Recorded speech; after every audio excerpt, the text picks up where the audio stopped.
Good morning, everyone. It is Sunday. This is the Sunday comic book hangover show. I am Nate, joined as always by my lovely co-host and wife, Hagen from Let Us Comics. Hi. And joining us is our young friend from Heroes Con. It's Noah from Broke Boy Comics. Noah, good morning, and how are you? Good morning. I am doing swell this morning, I would like to say. I just did the math in my head, Nate, and if Noah and I combine our ages, we are 2 years older than you. So collectively, we can tell you what to do. Okay, you guys need to have a Marvel team up and get me in line because I told you guys backstage I was on Son of Crom stream last night. He does Midnight Monsters, and it was midnight. And I didn't jump on until I think 1-ish because my computer was I was moving videos around, and so like they were still on, and I was like, yeah, I'll jump on there. And then it was getting late, and I was like, I gotta get up. I gotta get out of here. And then Noah, you said you did show up. You may be the first one to actually show up a little hungover. I'm proud of you. Oh no, I'm not actually hungover. That's we're not. None of you guests get the vibe I'm going for here. I was a little groggy this morning. I definitely was, but it's clear that no guest we've ever had knows what AA coffee tastes like. It's you cut it with the sugar and the free cookies, buddy. Oh, well, I am going to say good morning to some folks because there's a lot of people here. I did pin, I hope it's there. I pinned Noah, your YouTube channel, so people can go and subscribe. And also I pinned the CBC Awards because this is it. It's down to the end for nominations. So if you have not gotten yours in yet, I have my printout over there. I'm going to do it tonight. But yeah, get your nominations in because this is it. It's over. I think I heard Brian on another stream saying that they're getting good numbers of people doing nominations. So that's awesome. There's Matt from Impressed. Hey, buddy. Hey, dude. Kay Munin. My friend Eric Himbo. Stevie D. See, I hung out with him a little last night. John Harrison's here. JSS got here bright and early and started dropping some links to things. Thank you, John. There's Matt. Matt's here on time. Dude. You're usually so late. Derek Hammondtree, how are you? Mark's issues with Archie. He's on time too. I'm so far behind, but I'm actually just now. I think I am getting my review out of Archie Meets Jay and Silent Bob, along with some other books. There's Doug, the coach. Hey, Doug. And Michael. Just Michael. Hey, it's Brad from Canada. What's up, Wellbore? Rich. Big Nasty. There's Brian. Speak of the devil. Brian, local comic stud. There's Mr. RPO Collectibles. What is up, my friend? Got a very nice message from him the other day, and I did share with the boys, by the way. Phil. What's up, man? See, Phil gets it. Phil knows what we're doing. I should have brought it up at an extra level last night. He drank enough for Noah as well. So yeah. I did too. Look, that guy snuck in here. Oh, weirdo. A bunch of us are physically here. You guys, if I were y'all, I would still be around that bonfire. I don't know what you're doing. If it wasn't I'd still be asleep right now. Usually. I saw they all got together. Did they go see the movie? I think so. I have no idea. Oh, yeah. A bunch of them were hanging out. That's right. Cool. Can you get drunk on White Claw? It's a lot easier than you'd think. It really is. I mean, you feel good at 2. At 3, you're like, I should have a 4th, and you shouldn't. I mean, after a certain amount, it all just, it's just like water after that. Yeah. Imagine like LaCroix's angry cousin was capable of sneaking up on you and getting you drunk. And that's what drinking White Claw tastes like. Oh, well, everybody in the chat, thank you for being here. I hope everybody's having a great weekend. Let's start with movies, Noah, because it is like big summer movie season for comic books. Have you seen Superman? Have you seen FF? Yes, I have, both opening night. Good. Wow. I ended up seeing Fantastic Four on Friday. My wife was off, and like she walked in the door and everything kind of aligned, and there was like good seats at the theater, so we went for it. Yeah, awesome. Hagen, have you seen FF yet? I believe I'm going to go see it today. Cool. But that is the plan. Yeah. But I did see Superman, not opening day, because, well, opening day for regular people, not opening day for like you Amazon Prime. I know what Jeff Bezos tastes like, what his shoe polish tastes like. I didn't go to that. I'm a consumer whore, but I got some self-respect. When did you get that? I forgot to get the early tickets. I totally would have. And I'm not gonna. Yeah, we'll keep everything spoiler free, especially for FF, because I mean it just came out. But yeah. So Noah, what's your give it a letter grade? That's what I like to do. Give it a letter grade. A letter grade. Yeah. Is it an A? Is it a B? A you being can get the pluses best? and minuses. Yeah. A plus. Okay. A plus being, you know, you can give it an S plus if you want. I know you young people like to tier list it. Oh yeah, the S is a little funky, but I would say Superman. Superman, I'd give a either B plus or A minus. Like it's like right there, like right in the A's.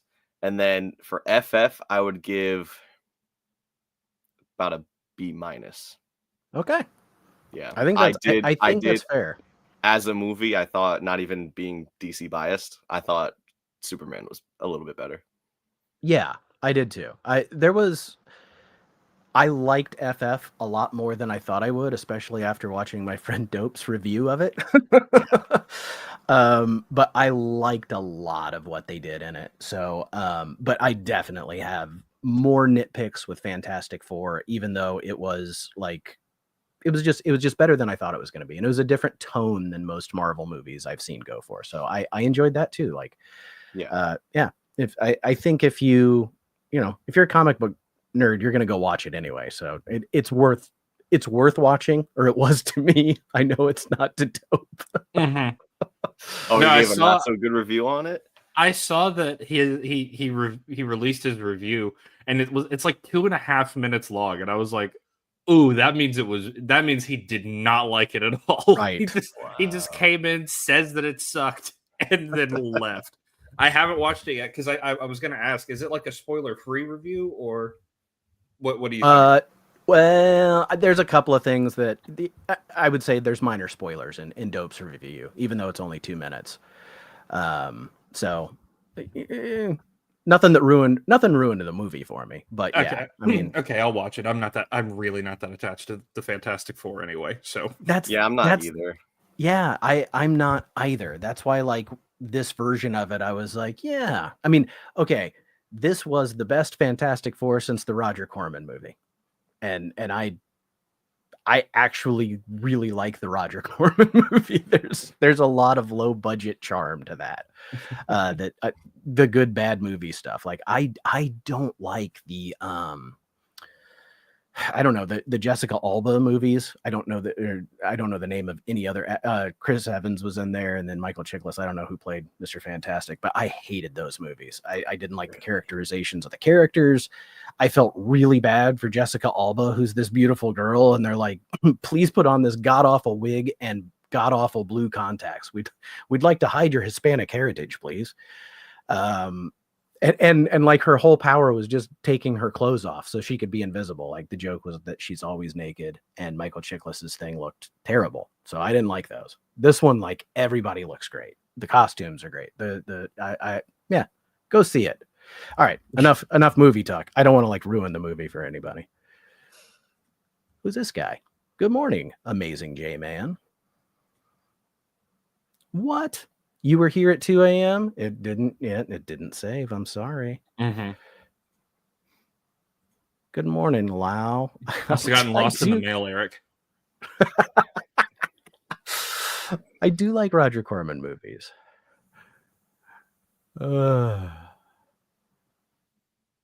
Yep, me too. I told you, this guy knows all the names. Like, Eric always knows every actor's name. And when we were watching it, that's a my made-up wife, name. it really is. We were watching these with my son, and I think we gave up on the Silver Surfer one because it's so bad. But my wife's like, "Has this guy ever been in anything else?" I was like, I don't know what else he's been in. I haven't seen him in much. Hey, Adam, have fun, buddy. So, Noah, you are a young man. How did you get into comic books? You're such a boomer. Yeah, I know. So I'm so boomer, I don't care about being boomer anymore. Like, it bothered me a few years ago. Now I'm like, whatever. Yeah, I got a good interest rate on my mortgage. Must be nice. Yeah, no. So I mean, growing up, I grew up around superhero movies and things like that, and I think that's how like a lot of this generation, like after 2000, I mean, there's just a boom of superhero movies. That's how Right. a lot of people are coming in, so me included. And I always had like comic books, here and there. I got like a free stack from a convenience store when I was super young, but it wasn't until about it's over a year ago now, maybe a year and a half. I had like a half a short box of stuff I had when I was a kid, and I was getting into, I think I was watching movies or something. I was like, you know what? I have a box of comics that I think I still have back at home. So dug them up and then started reading them. I finished the series that I was reading, and then I just went down a rabbit hole of like claim sales and things like that. Started going to actual in-person cons and things, and then I just started collecting seriously after that. Awesome. What was the first series?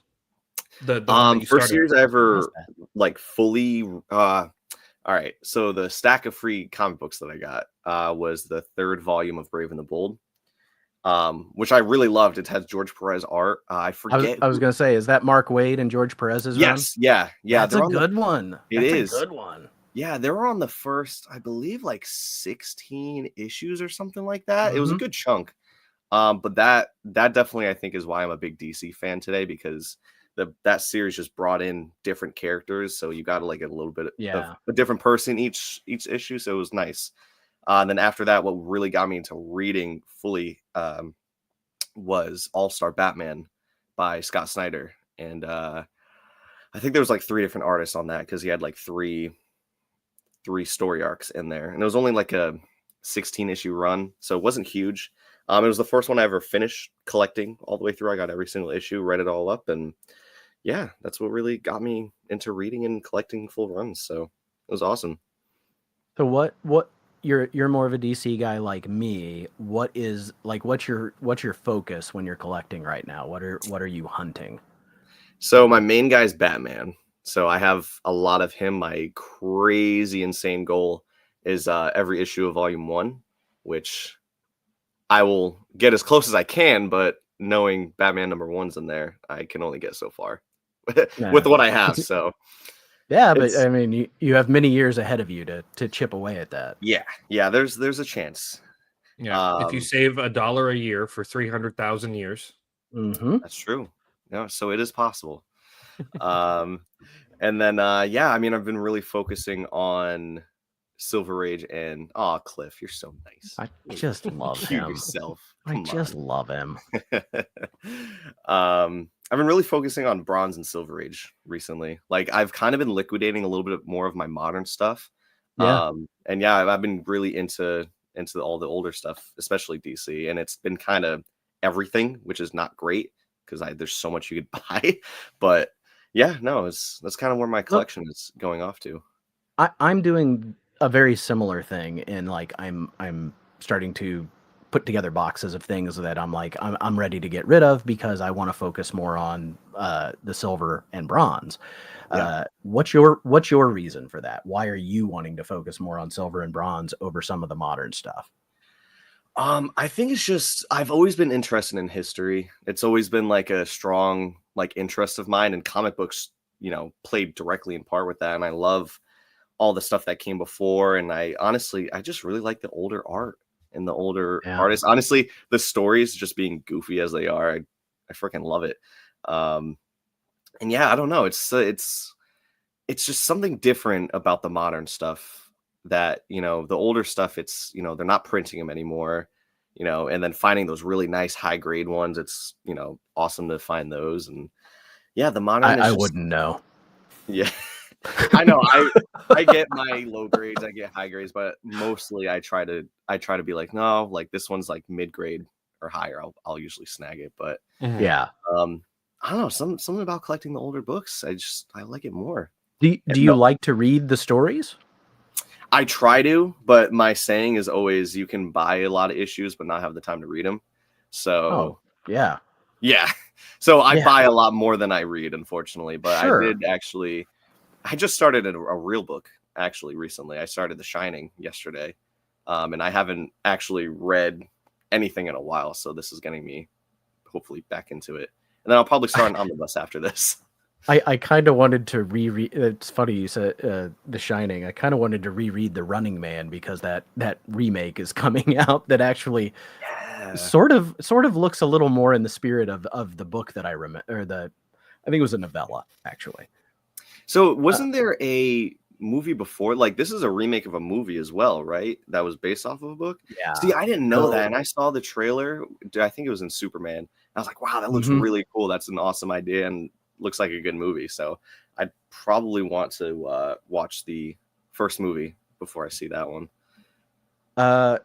You definitely should. It's Arnold Schwarzenegger. It's Ooh, absolutely ridiculous. Yep. And the game show host that they have for the original is an actual game show host. Like, I think he hosted Family Feud or something.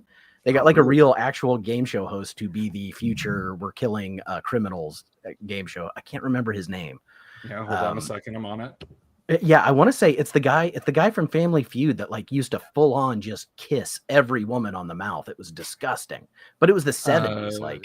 I mean, hey, Damon Killian. What? Damon Killian was his name.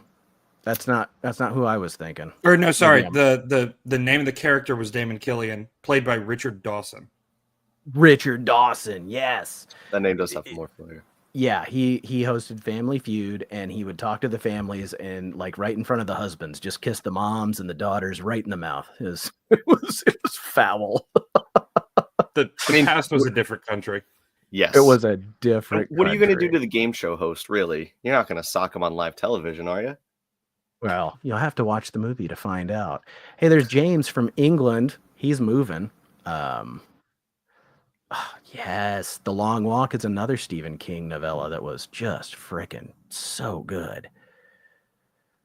Yeah, and so Matt is encouraging you to stick with that Batman thing. Matt really has put together quite a Superman collection.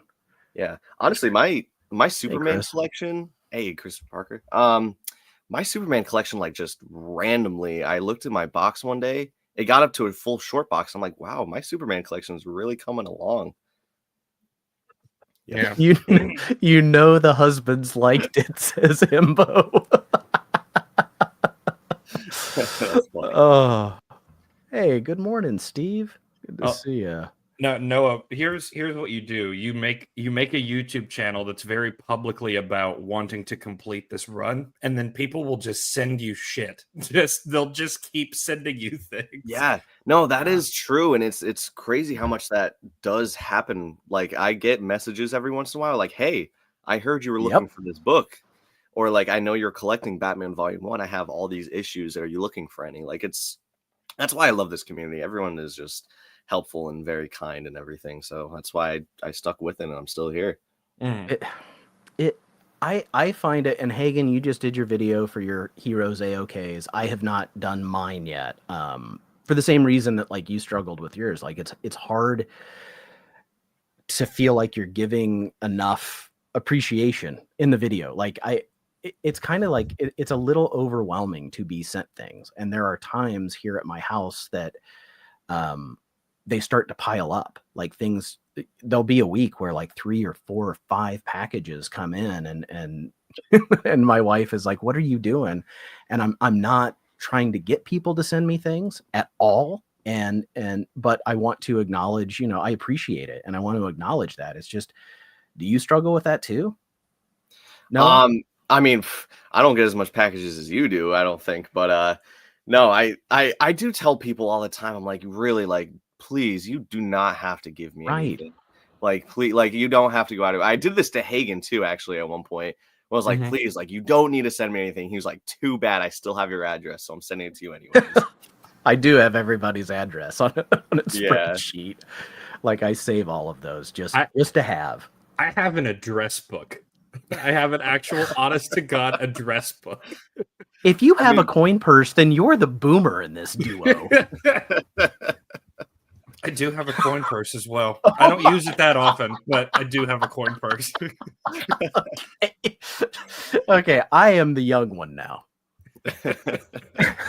Oh, if I'm the old one, I have when we get off, I have a Scotch whiskey recommendation for you that I had in Canada. Oh, okay. Yeah, I'll always take a Scotch whiskey recommendation. Well, actually, it's 6 words. It's Talisker 10-year. Yeah, I've had that. That's wonderful. I'm early on in my journey, but it reminded me of the smoky thing that you like, just not as smoky. Yeah, Ardbeg. That stuff is you're drinking smoke, baby. Noah, what made you start a channel? Again, I mean, it all just falls around the community. I went to one of the 3 Men in the Basement comic book swaps. If you guys ever have the chance, I mean, it's only a 1-day thing, so I know it's probably a little bit far for you guys, but it is super fun. And we all go to karaoke after and stuff. It's a fun time. But I went to my first one last year. Met a ton of people. Went to karaoke after. Had a blast. And it was after that I decided to make the Instagram account just to start posting things. Like, I just started posting the books that I got from that show and things, and people would just jokingly like, hey, all right, when's your YouTube channel going to start? And it just kind of, that idea rolled around in my head. I was like, you know what? I actually used to do YouTube back in like 8th grade. I had video game videos up. So when I started the comic book channel, I already had like 33 subscribers. So it helped, I think. I think it was just a little boost, but you had a built-in audience. Yeah, exactly. But so I started the YouTube, and it was just an easier way to show off all the stuff I was getting at shows, and then also be able to add a little bit of footage from it. And I'm really enjoying what I'm going into now, where I'm getting more of like that vlog style in. So my YouTube channel is going to be kind of shifting a little bit of how it's done. So, but I think it's going to be a lot of fun. I like that you can tell that with pretty much anybody that shows up. Like, they'll do their very first, hi, this is me, this is what I like, this is what I'm about. And then they'll try a bunch of different things, but then sort of find their niche or find like what they like to do. So it's cool that like we're all sort of getting to that point, I think. Yeah, absolutely. I feel like too, like when I really started getting into comic books, for some reason, I thought there were really no comic book YouTubers out there. And I don't know if I was just missing people or people were still really early and so I couldn't find them as easy. But I feel like when I really started to come in and I started to notice everyone, I was like, wow, there's so many people out here. It was insane. And especially on Instagram too. There's so many Instagram accounts I never knew about. It's awesome. Yeah. Real quick here. Speaking of Instagram, our friend Kate from Kate's Comics started a YouTube channel like just the other day.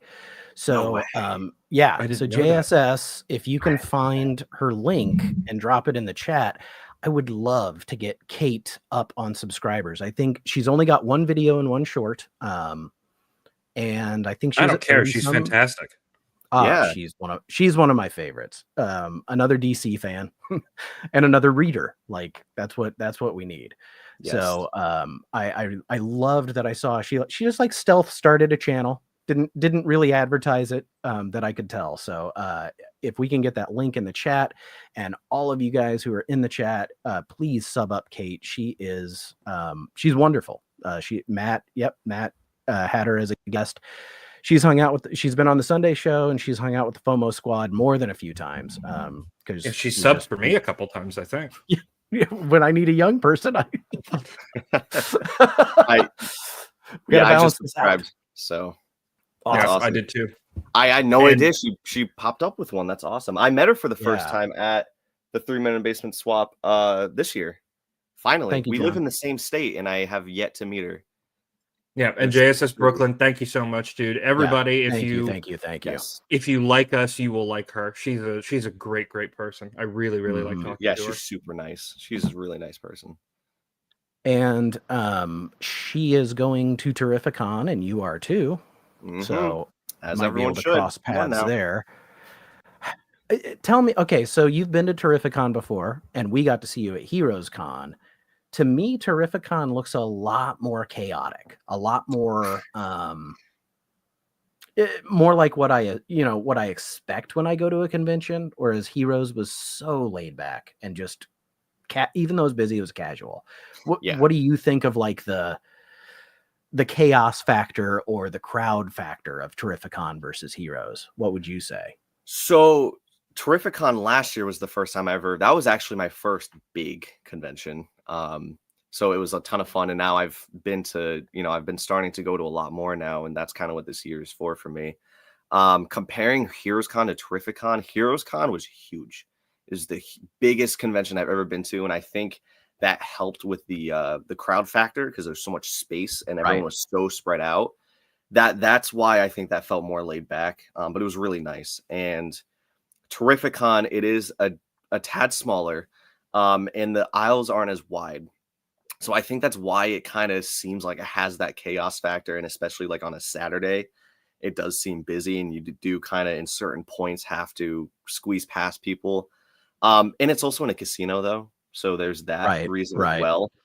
So you get a whole bunch of different people. I mean, people that aren't even maybe fully into comic books. They'll be like, hey, there's a convention going on. Let's just go and see what it is. So, but yeah, Terrificon is so much fun. And it being in the casino too, like afterwards when you all hang out, people go to gamble or go drinking or go to the bars. It's a lot of fun. Cool. You are going to Terrificon after Heroes Con. How?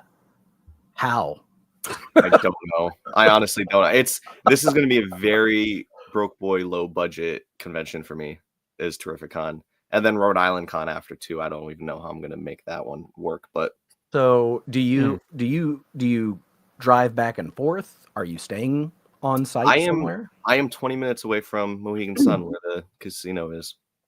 So perfect.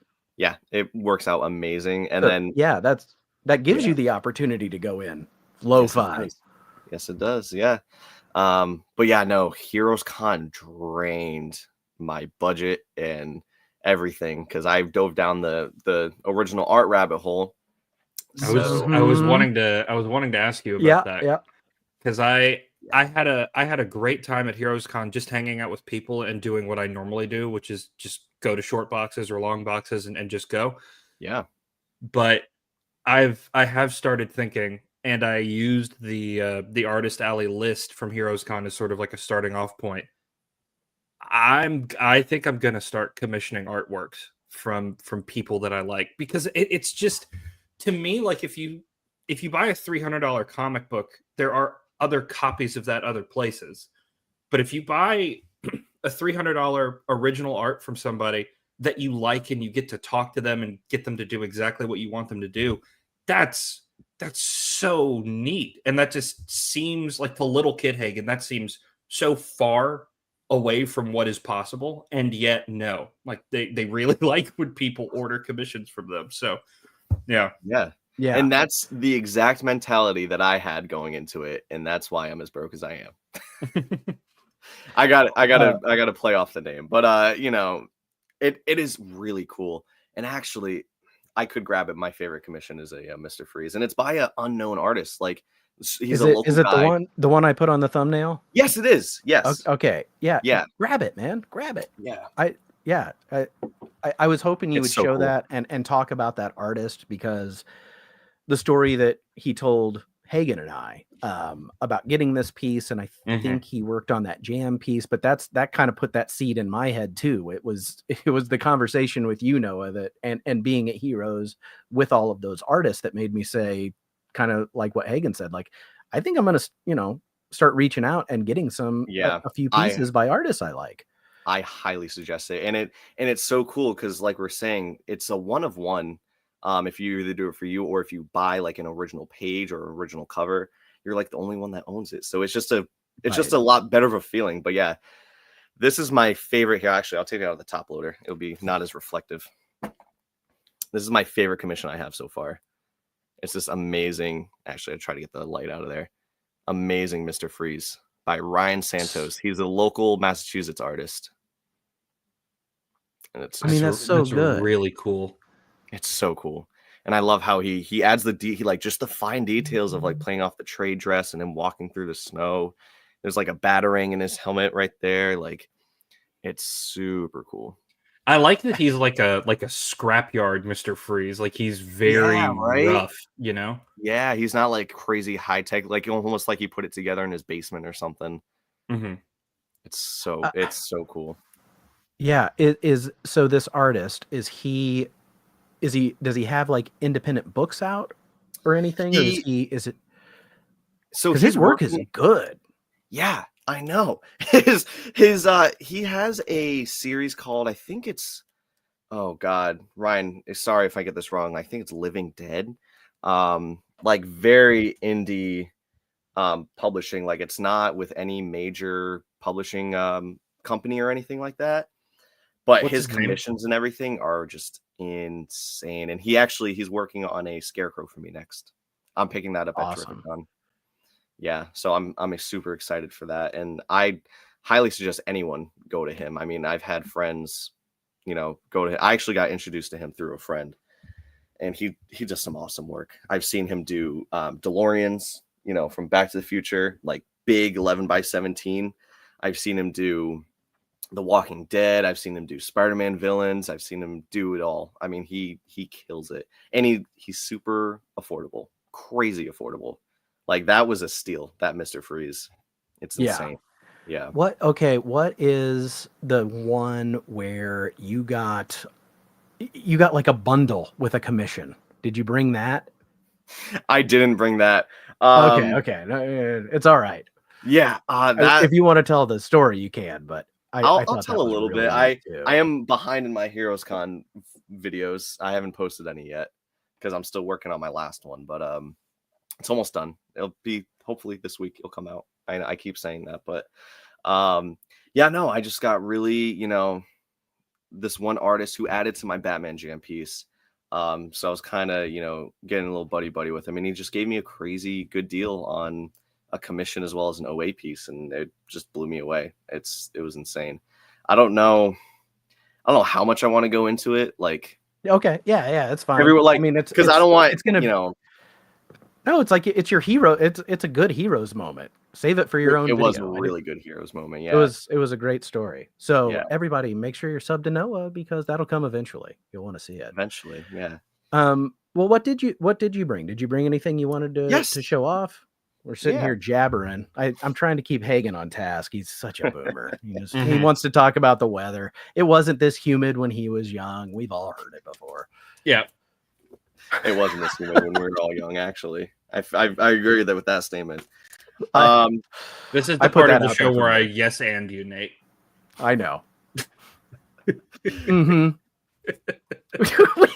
How are we such an old married couple when we've known each other a year? Hey, some relationships just blossom into the love. They blossom quickly and then they wither and die before your very eyes. They rust, flake away. The next day, Hangover shows no more.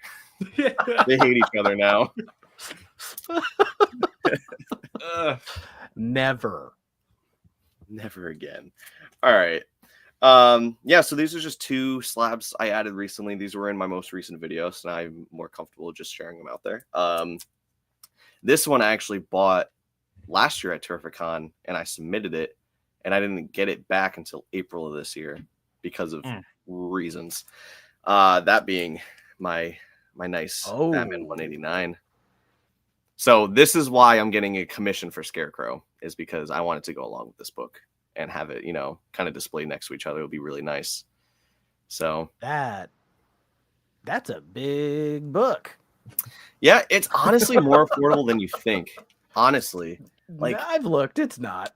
I mean, it's not like $50 or anything. I mean, I wish, but right. Yeah, but I was hoping for a 4 when I got it, except whoever owned it before, it must have been a kid or something, because they were literally on the back of here like circles, almost like a kid was circling for like a Christmas list. So yeah, that definitely brought down the grade, but I think I'm gonna bring this with me to Terrificon this year and try to upgrade it, I think, to at least a 4. So it should help if I trade it in.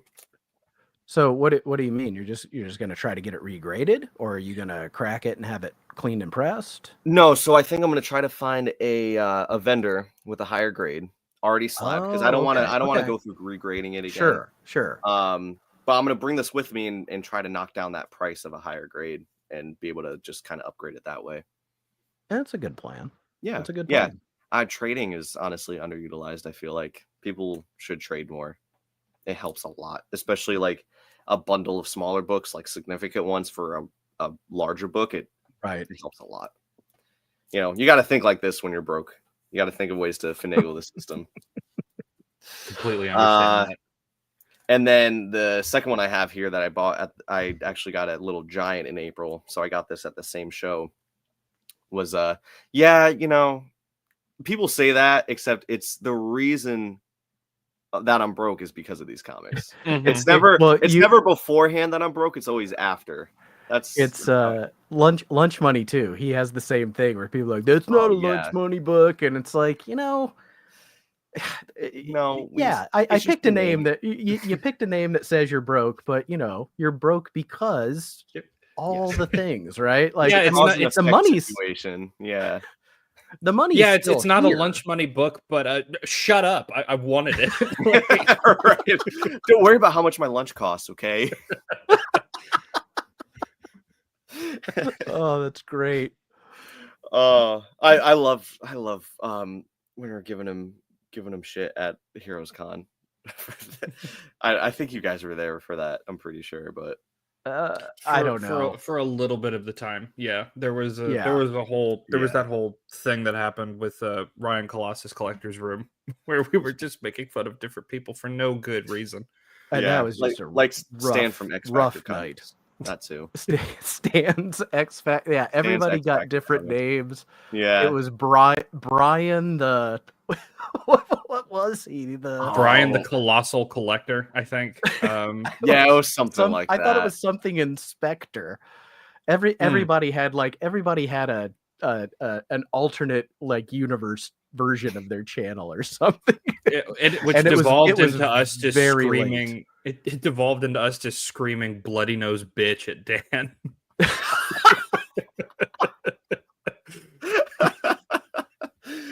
Oh god. There was a lot of bloody nose talk. There was a lot of that. I mean, he showed up with a bloody nose. I mean, he's gonna right. Yeah. He had it like multiple times, I think, is what it was. Yeah, he was like, oh, that's the thing that happens. No, they had found a bloody napkin in their hotel room. Yeah. And everyone's like, everyone freaked out about it. And then Dan was like, oh yeah, it was me. Just like at the end, it touches I threw all kinds of bloody napkins in there. What do you mean? Yeah, right. Everybody does that. That was like so that night was so fun though. Like that was one of those things where like I'd never met you in real life before, a few chats here and there, but like it was just so easy to sit in a hotel room and drink more than we should have and just laugh. Like the whole experience was like that. It was just so much fun. Yeah, you and Hagen I met for the first time, and it was just I thought on my end at least it was easy, just because from talking with you guys online and interacting and everything, like it just flowed naturally. It was awesome. That's what's great. Again, I always talk about how much I love this community, and that's just part of it. Yeah.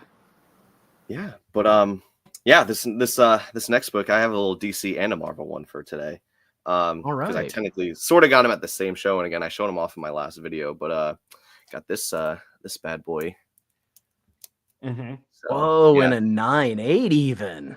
Yes, yeah. This was very like big. anything late 80s and up. I feel like if I'm gonna get it slabbed, Sure. it should try to be at that 9.8. And it's just, it looks so nice. I can't, my OCD loves it. It really does. I love that people like you are like, I want all these in a 9.8 because that means I can get a 9. So I can get a 9 cheaper than I could get a raw sometimes. You know, if I really wanted it. It's just I don't buy slabs that much. But I love that mentality of people wanting the 9.8s for the modern books because it makes the non-9.8s like giveaways. Yeah, dirt cheap. Yeah, no, it really does. It really does. But my OCD, like, it wouldn't allow it. It wouldn't allow me to not have a 9.8, honestly. And this is one of those books. I mean, both of these. When I started collecting and I started looking, like, I had the key collector app and I was looking at, I'll look at all these books and all these keys, like just getting familiar with what they look like so I can, when I go to a show, I will know and I'll have knowledge. Just both of these covers, and they look okay.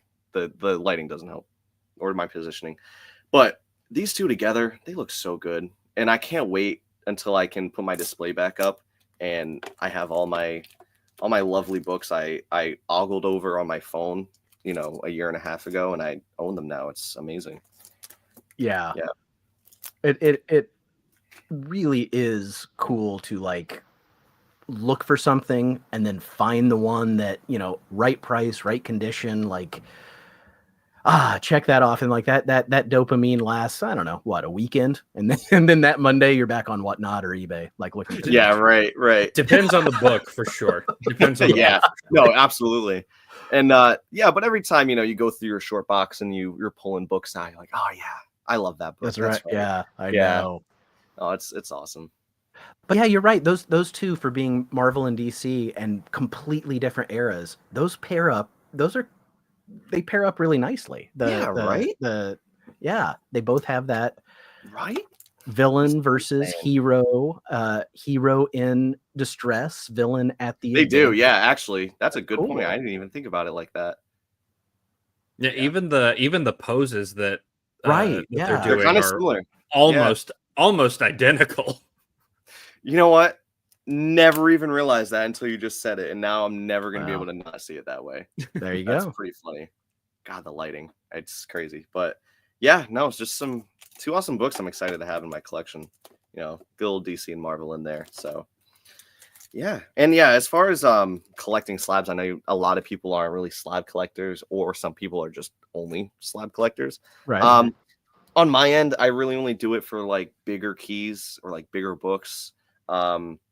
If it's something that is not really significant, and you know, even if it was just like a cheap slab, I'm like, I just get it raw. You know, it doesn't need to take up the space as a slab, which I've had those before and I've gotten rid of them because I'm like, you know, I'd rather, you know, use this towards something else as well as have the space for a nicer book. So that's kind of where my mentality with slabs is. But I do have like a Nightwing #1 in a 9.8, which isn't like a big key or anything. I just love Nightwing and I love the cover, and it was a 9.8. Yeah. So Yeah, absolutely. It's a #1 too, so I guess you can put that on it as well. But yeah, most of my slabs are all first appearances, bigger keys, or like I had a 9.8 of when Bane breaks Batman's back, which was like the first ever slab I ever owned.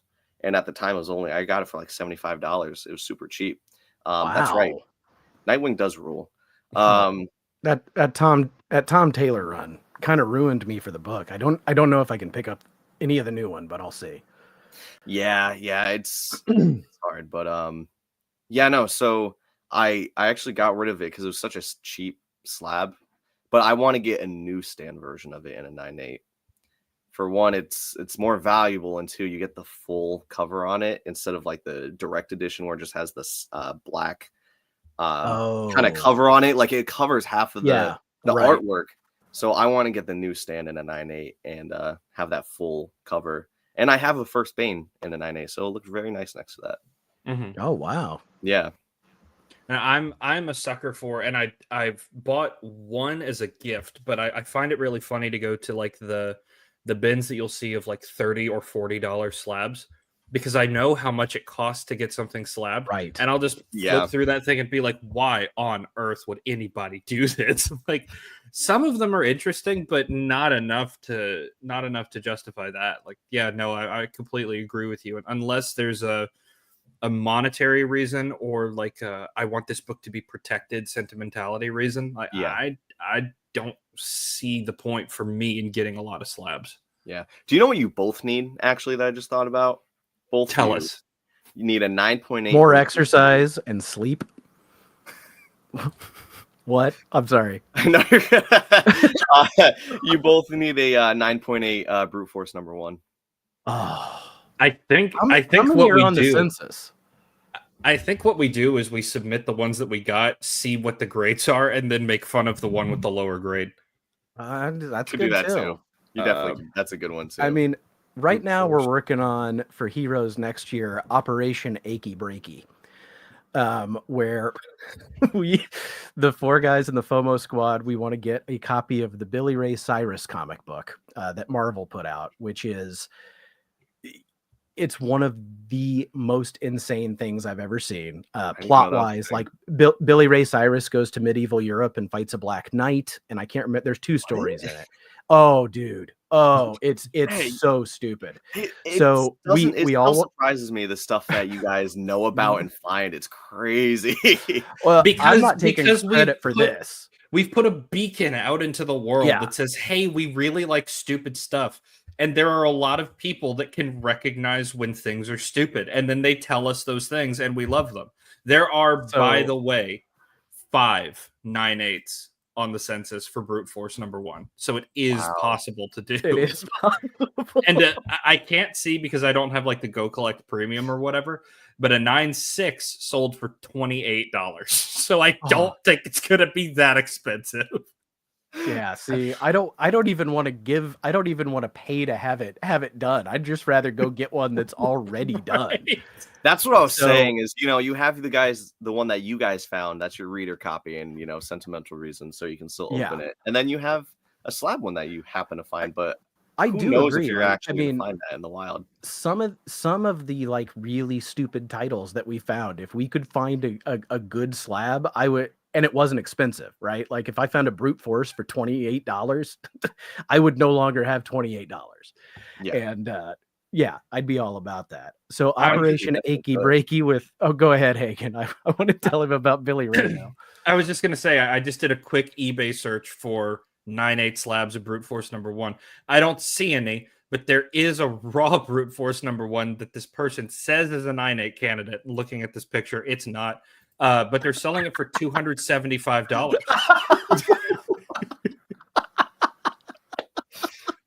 Yeah, that's eBay for you. I thought I couldn't let that moment pass without sharing it with you guys. Oh my god, that's insane! All right, I'm so glad Jeff is here in the chat because I'm gonna bum rush him right now. So all 4 of us are gonna get a copy of the Billy Ray Cyrus book. We want to drop it off at CGC for the expedited grading. All 4 of us, like one after the other, we're going to drop this and pay a stupid amount of money to get it like quick graded. But before we do, we want to send each one off to a different community cleaner presser. So we're going to have we're trying to get who can get the best grade on this Billy Ray Cyrus book. And Jeff from Comic Spa, I'm going to want you to do one of them if you can. And Matt, I've dibs on Impressed Comics, and I think Nate is calling dibs on Jeff. Yeah. Two great pressers. That'll be our shenanigans for next year. I will love to see when that comes together. I'm gonna love it. That's gonna be great. I also need to find this Billy Ray Cyrus book. I need to see what it looks like, just so I know. It's so. I mean, I can bring it up. Just give me a minute. So I actually wanted to briefly talk about, because Noah, you bore witness to one of my favorite comic book moments that's happened. Yes. Was Nate finding those 2 copies of Brute Force number 1. And I'm curious as to what that looked like from the outside, because I know how I felt living it, but I don't think you felt the same things that I did. It maybe No, not at all. I was excited for you guys. Completely honestly. I had no idea what it was because I wasn't there when you guys talked about it on Ryan's live stream. I had no clue, but I remember Nate, we were all talking. Nate walked away to a booth, was looking, and then he came back. He's like, "You're lucky I love you, man." And he gives you the book. And I'm like, "What is it?" And you guys started freaking out. I'm like, "Oh my God, it must be something like awesome." And it has brute force. And I was like, It was. "What is that?" But once you guys started explaining it, I'm like, that makes sense. And that sounds dope as hell. Honestly, it sounds really fun, and it's totally right up your guys' alley. But it was 100% one of my favorite moments of that whole entire convention because that was just such pure happiness and joy that came out of both of you, and it was amazing. If we had the clarity of mind, I would have wanted to do like a DJ Link style video of starting from outside of the con, walking in, handing that guy $10, and then walking out with the brute force. But Right. no, you're right. Like we were too excited at the time to have any kind of coherent thought about it. It was just all excited. But yeah, you and Chinmo being there was really, really funny for me. I know. I love that you guys had witnesses to that, and I'm glad I was. I do too. I feel honored. Too. Like it was. I don't know. Everything about that moment like just lined up, and you and Dave being there to witness. I mean, just pure joy because we had given up. We decided that was not going to happen. We weren't going to find our stupid Grail. Speaking of stupid Grail, this is what the Billy Ray Cyrus book looks like. Oh my lord! And I got a full screen art. $35. The cheapest I can find right now is about $22. Oh my God. Wow. With shipping. I know. I'm going to stock. I mean, I got a year. I'm going to stock it for a little bit. Yeah, I didn't look at my comic shop, so I don't know, but I know Dope already ordered one. Eric ordered one. So let's see if this will. Yeah. I was about to say, what's on the back? All right. I'm going to see if I can read the plot here from what this says. I got to go into, hold on. Let me get my old man glasses on. Go on an incredible tour with Billy Ray Cyrus in 2 exciting new graphic adventures. They keep calling him Cyrus in all caps. Thrill along with Cyrus as he discovers a colonial.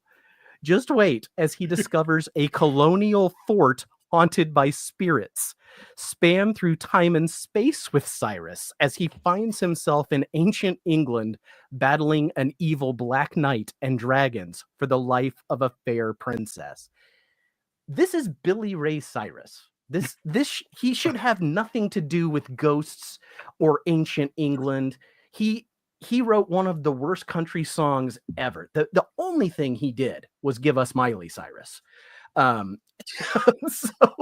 I don't know, but yeah, this is what we're going to drop off to CGC and show them. This is what needs encapsulated. This needs preserved forever. And we'd like your highest grade, please. Oh my God. So I'm just saying, if you're, anybody, I mean, the 4 of us are doing it for sure, but I mean, I would say everyone is welcome to get a copy of this and do the expedited grading because messing with CGC at Heroes is like, that's really funny to me. I would rather those lines be for things like that more than like somebody dropping off 700 books at a time, which we did see. Without a doubt. Insane. So many. I think it would be funny if you guys staggered yourselves in the line, and then by the 4th person, the person that you're handing it to is like, man, I've seen this book like 3 times already. What's up with this? Yeah. Then Comic Tom has a man on the inside, right? So he's like, "Here's the scoop." 10. Yeah. No, it's Back to the Future. Here's the new sound you're looking for, but it's gonna be all right. The new hot book that everybody's dropping off. It's achy breaky time on the list. You don't like it yet, but your kids will love it. You're not ready for this, but your kids are gonna love it. $35. Oof, my achy breaky heart. Oh my God, that's Yeah, that is now that is something about this book is that I think it's a square bound. It's you know, I don't know if it's 80 pages or what, but it's not like, you know, it's not a stapled book. Yeah, So it should be easy to get a 9.8 is what I'm hearing. That's I looked it up. There are a few on the census. Yeah. I want to say there's like 6. Hey, that or just maybe means it was that. Yeah, it is possible. And some of the ones I've looked at on eBay are definitely kind of rough. Matt Got Lady Cop, great book.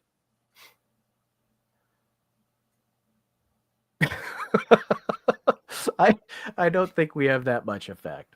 I don't know. We may have. Now you put me onto some books. I might be buying a Brute Force #1 at Terrificon. Who knows? I hope you do.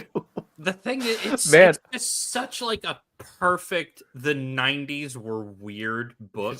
It like, really is so great. The only thing that could be better, and Matt from Impress was showing me people that will add foil to book covers where like they'll make it 90s-ified. I'm kind of tempted to do that with Brute Force because I think if any book needs a foil cover, it's Brute Force. Should. Yeah, or just have the metallic parts of their bodies be foil. Mm-hmm. That's a good plan. And like like you know how they'll do an armored character and they do like the chromium or whatever, but it's also embossed, so you've got that 3D texture. Yes, and then I feel like that's done too, so it goes along with it. Yeah, I feel like that the Kangaroo's mobility scooter definitely needs to be raised off the page to really make it sing. It needs to feel like he's jumping at you. You know, his name is Hip Hop. See, you know what? That's what I like about you. You're a man of culture, right? I just know a good idea when I hear it, and that sounds like a great idea. I totally think you should do it. Hey, good morning. You guys need to have the best Brute Force collection out there. Yeah. Well, I need to find 2 through 4. I really want to finish reading it. I mean, issue 1 was just a lot of setup. You know, I could tell good stuff is coming down the line. Like it was it's hard to say that with a straight face, but I'm actually not kidding. Like it's so dumb when these guys like break into whatever the place is, and the only way to save the animals is to put them in mech suits. And then the evil guy is like, well, I'm building up my own animal evil army, and that's where it leaves off. And so it's going to be Brute Force versus whatever the bad guys were called. But I mean, it's bad guys look like. Yeah, it's animal fights. I mean, come on, you know, mechanized animal fights. Will the lowest graded Cyrus owner have to grow a mullet? Ooh, that's good. That's really good. That's really good. This is turning into like fantasy football dares, like fantasy football punishments. Oh, that's kind of good. I don't. The lowest graded I Cyrus really owner, don't want a mullet. The lowest graded Cyrus owner has to sing "Achy Breaky Heart" at karaoke night after the con. You know, I was gonna. You beat me to it because I was about to say the lowest graded has to learn a Billy Ray Cyrus song and sing it for everyone. And okay, there is, what the hell is it called? Something Jack. There is a Billy Ray Cyrus action film that's out there that Radical Jack. That's what it's called. It's not Radical. It's Billy Ray Cyrus. It's terrible. Not only have I seen it, I've watched at least 3 different like bad movie YouTuber people who watch movies watch it.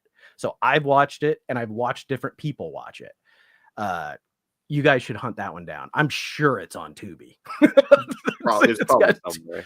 But it was a direct to VHS movie. But I think it had if it's the one I'm thinking of, I want to say Robert Patrick was the villain of the movie. Like an actual actor was the villain in the movie. But it was all about Cyrus. He was the star. Nate, you have to bring up the DVD cover for that. I just Googled it to see if I can find it. You have to bring it up. It's important. So this is let's Cyrus in all caps. That's a good one. Oh my god. Yeah, Noah, this pivoted from a show about you to a show where we just still Oh, look I at love the it. stupidest books we found. Well, I love it. This is great. I'm having a great time, you guys. And this is Radical Jack.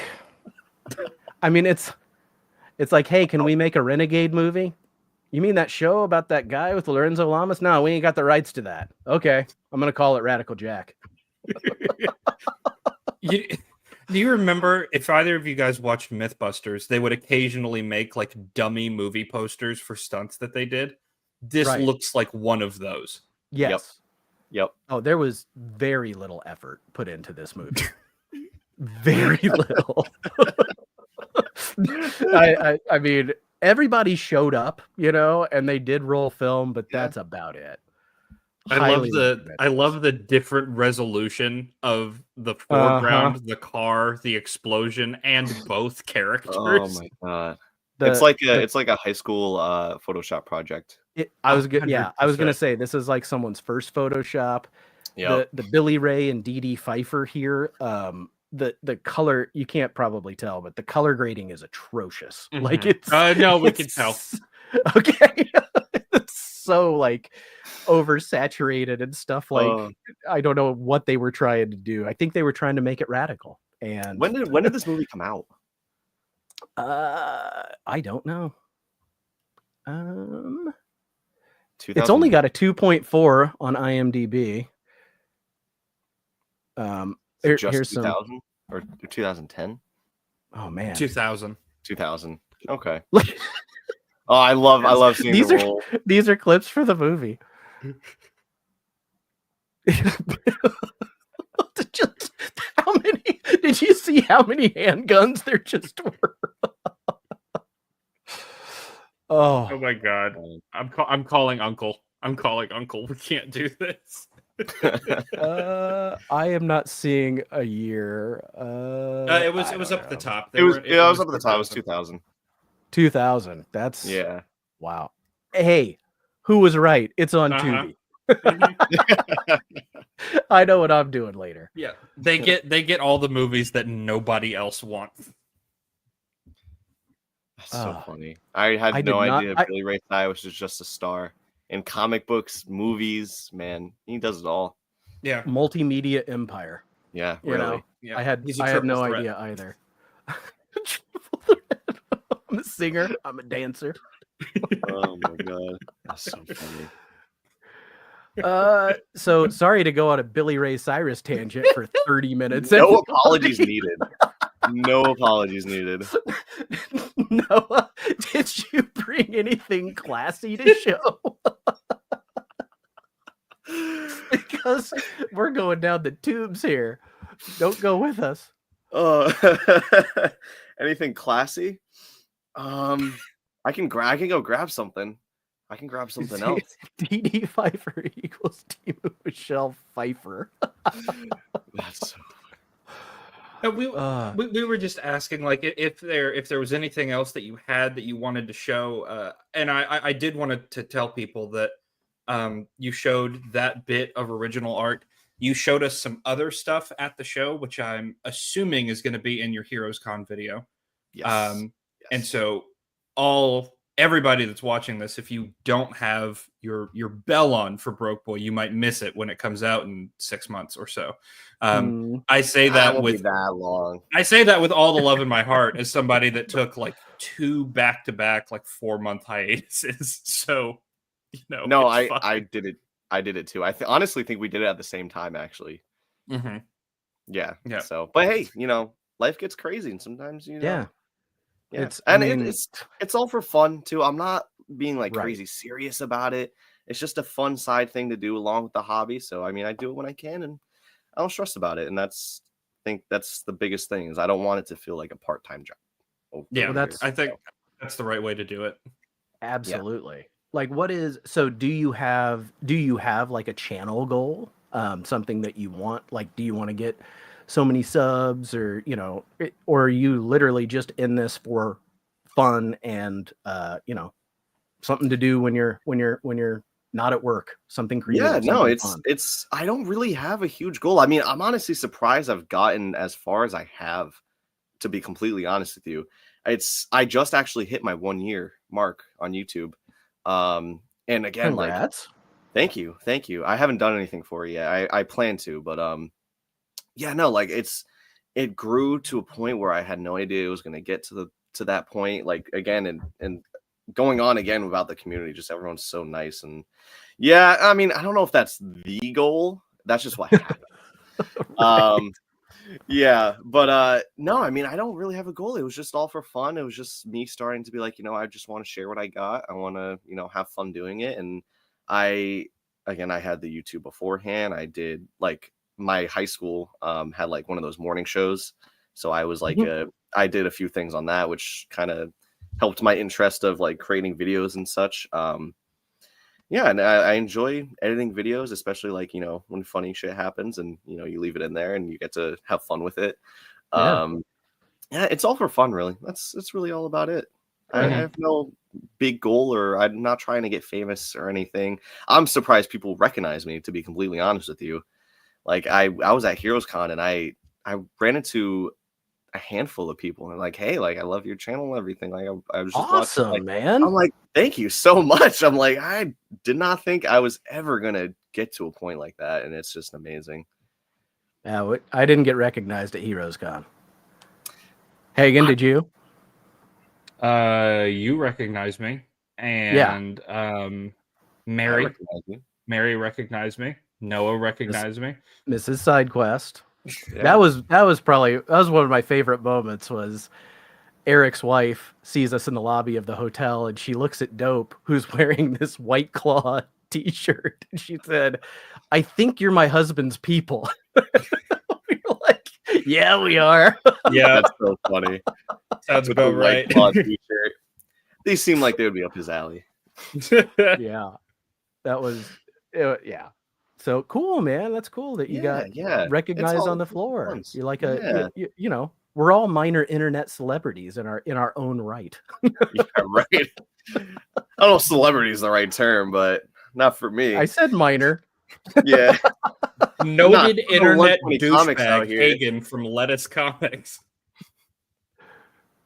Hey, I was super excited to meet you. I had my fanboy moment.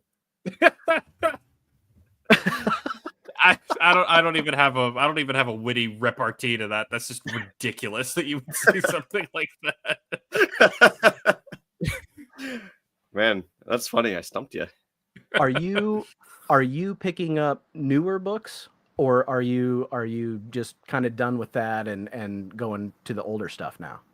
So I do have my weekly pickups. I honestly haven't been to my LCS though in probably over a month. I need to go back. So I'm sure I have a nice pile waiting for me. But I was picking up like all the Absolute stuff for a while, like Absolute Superman, Batman, and Wonder Woman for a little bit. But again, it's just to that point of you can buy issues all the time, but like not have the time to read them all. And it got to that point, I was like, man, I'm reading none of this stuff, and I'm reading other stuff at the time. And I'm just so busy, I like haven't had the time to read recently. And it's just, why am I continuously buying these books? And it's ones that I'm not gonna keep in my collection, the Absolute stuff. I never planned on like keeping them, forever, long term. So they're all gonna go out eventually. And I just came to a point. I was like, I will just eventually, I'll read the ones that I have. But if it continues to go on, I'll probably just buy trade paperbacks and just read it that way. That way, the single issues don't take up more space and things like that. But but like miniseries, I think like a 6-issue miniseries, I'll collect that and then probably just get rid of it all as a whole later on. But the ones I continue with is Batman, Detective Comics, and Nightwing. Those are ones I still have on my pull list. So we'll see if that lasts. I have no idea. Like I really liked. I was picking up Batman 2 since what is the new Dawn of DC? All In was the most recent. All In. Like, okay, so All In. They had, yeah. So with All In, I jumped on Superman and Batman, and I liked them, but it's like $5 just is not the value in a modern book. I mean, it's like at most a 10-minute read, and like a Silver Age book for $5 is, you know, sometimes I put a bookmark in those when I go to bed because there's so much to read. Mhm. It's Yeah, just like right. value wise, I just went to Half Price Books not too long ago and was digging through a bin, and I can't tell you how many like books that were just on the, you know, on the wall for $4.99, and they're $2.50. They're Yep. $1.50. Yep. And they're brand new. And it's like even though I was enjoying the Star Trek books and Superman and Batman, I mean, I dropped them, and the only things I'm really keeping are the absolutes, because I feel like they have been, the ones I'm getting anyway, have been okay, and they've been fun to read. But like I'm mostly getting indie stuff anymore, and I'm like you, like I still want to read that stuff, but I'll read it in a trade. I don't want to do it month to month anymore. It's too expensive. Yeah, and my thing too is, you know, I'm very, you know, I think late to the game, and also comics have been out for 80 years. I'm catching up still on all the history and every great story that's ever come out. So I think that's also what hinders keeping up with the stuff today, is all the stuff that's just come before and all the great stuff I missed. There's Yeah. too much to read. Yeah, it's insane. There's just too much out there. Yeah, and So I have many omnibuses behind me that I need to read. yeah, So I got to catch up on that for sure. I'm afraid with what Lyle just said, because he actually could. yeah, that's a threat that has some power behind it. Yeah. and K Munin, I was being generous with the 10 minutes. I really was. Yeah, a lot of them, I Yeah. mean, you just flip through and like, I mean, 2 or 3 pages will have no word, you know, it's just not that you can't, it's a visual medium. You can tell a story visually, but there's a financial aspect to it where I've got to feel like I got my money's worth, and a lot of times I don't. But then here's Phil, you know, when they do their Batman #1 and there's 50 different variant covers, Yeah, it's crazy. I'm dumb. I'm gonna buy it. I know I will. And I'll probably like I'll justify it by being like, well, I got the #1 to read, and there's 53 variants, but I only bought the one I really liked, you know, like that'll make it all right. So yeah, Future Nate's totally gonna come home with that. I know I will. Yeah. And I don't know about you guys, but like I'm very much at the point in my life where I can spend $5 and not think about it. I can't spend $10 and not think about it. And that's 2 comic books. Like if you're buying that's 2 comic books. And I would rather buy other things, or I would rather save my money. Yeah. Yeah, no, I definitely think with the modern stuff, like you're saying, like how they come out with so many variants for #1 and everything. I think the modern stuff, a lot of it that I am going to be keeping in the long run is just variant covers, honestly, because it's just for the art. I really do enjoy art of comic books, and there's a lot of great modern cover artists out there, like Jenny Friesen, Joshua Middleton, David Finch. Well, he does interiors too, but yeah, no, there's so many great artists today, and you definitely can't slack on that. But that's really I it. keep saying, like, I wish, and I don't know, maybe they will, but I would love a Jenny Friesen art book. Like, give me an oversized hardcover with as many of her covers as possible. Yeah. Same with Peach Momoko, David Nakayama. I mean, these guys whose art I like. It's just, I'm with you. Like every now and again, I'm like, you know what? $5 for this little mini poster, I'm on board. You know, I bought some of the Alex Ross Timeless variants because they're awesome. But yeah, I'd also almost just rather have that big book to flip through. And like when you get you know, when you get a trade, or you get a hardcover of a collection of a series, and they include all of the variant covers at the end, I love that. You know, it's so cool. Yeah, absolutely. What is his name? Lieber Mayo. I love his art. I do have a few covers by him too. Yeah. He did like it. I think they were all like 1 in 50s for the new run of the Turtles, but they are so good. You know, I'm not gonna pay for them. It's too expensive, but I would love to have those to look at. You know, in an art book. Yeah, absolutely. Did you see Jenny Friesen's like original art portfolio at Heroes Con? Oh my God, it was amazing. It was like a lot of her really good cut, like her OA. You think her covers are good, that stuff was amazing, especially because they're Mhm. one of Wow. ones, and they were Yeah. high price. They were thousands. So, well, sure. Yeah. So she, I always kind of got the impression looking at her art that she worked more digitally. I didn't know if she did or not, but no, she had OA at Heroes Con, and it looked like pencils and ink. So she does cool. amazing work. I guess I don't know if this is how it's done, but I feel like there might be some artists that do it hand first and then maybe like enhance it digitally. Yeah. I don't know. I don't know fully. Like, there's some artists that do that, I think, or they all do it digitally, but I don't think Frizen is one that does that. I'm not sure though. Okay. Her art's wonderful. I mean, It is. one of my favorite. I pick up Hello Darkness, which I actually like a lot, and she does several, like, she'll do pinups. She does variant covers for it, and they're so creepy. They're so creepy and so good. Yeah. Also, she does her, for some reason, whenever she draws hair, it's like that's really good. I don't know why it's her hair so detailed, but also Hagen, bless you. Thanks. And yeah, I got you. John's saying that her, pencil and ink, that she works that way. Yeah. No, it was awesome flipping through that art book. I think I have footage on it too when I went to go get books signed by her. So that'll be out there for those who haven't seen it. Cool. Yeah. And Mark Spears. I mean, yep. It doesn't seem to really be dying down. Like, he just kind of exploded, but he's still, doing variants for everything under the sun, and they seem to be selling well.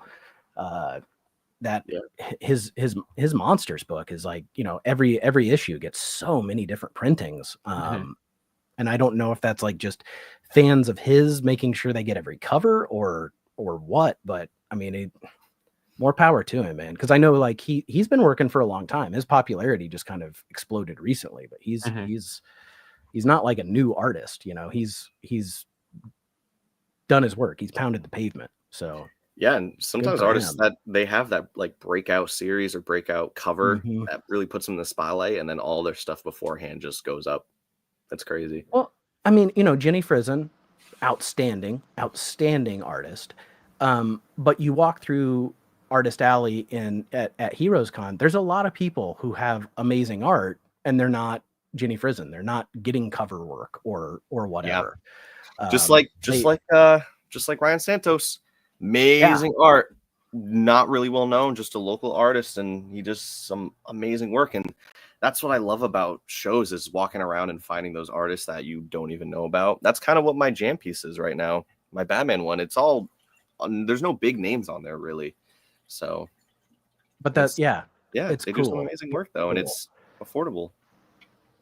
And I mean, I'm not going to say unfortunately. I think there's no wrong way. I always say we don't kink shame here, and I just mean, like, I mean, in any way. Like, if you're a variant cover collector, I don't care. I'm not. But I'm not like, I'm not going to make fun of you. It's stupid. You should read your books. I mean, it's art. If you want to get it for the art, get it for the art. You don't have to read it. If you just want to get covers, if you want to spec, I don't care, whatever. But the industry is like struggling, they're not printing as many books. They're not selling as many books. Books are freaking expensive. So anything that helps is good, but also, like, anything that all the different things that they try kind of spread that out in a way that I don't know if that's good either. I'm really afraid of these blind bags that are really gaining, because that's the new thing, right? We're turning comic books into Magic the Gathering. I was just about to say that is getting that itch of, opening a blind pack and seeing what you get. It's they're turning that into a comic book thing, and it's cool for the people who enjoy that. Me personally, I will not spend my money on that. But no, if it gets people into the hobby, I'll be behind it. Yeah. I just fear that when something like with variants, when something's successful, they go full bore into it and too much. Yeah. So I like, they're doing blind bags for that Batman #1. And I just said, I'm not buying one.